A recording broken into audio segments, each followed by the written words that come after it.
La moneta elettronica indubbiamente è uno strumento estremamente interessante, il cui utilizzo va incentivato per una serie di motivi, di vantaggi, per evitare forme di evasione fiscale, per incentivare la tracciabilità, per ridurre il rischio anche di forme di reato come sono i furti, le rapine collegate chiaramente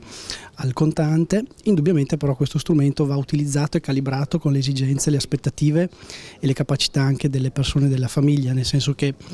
spingere in maniera indiscriminata sull'utilizzo della moneta elettronica rischia di discriminare fasce che hanno poca dimestichezza con questo strumento, quindi fasce di anziani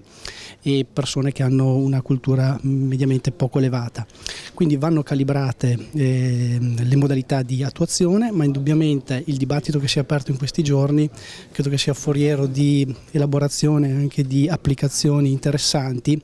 per andare chiaramente a favore dei consumatori che proprio appunto attraverso la moneta elettronica possono migliorare le modalità di acquisto di servizi e di beni.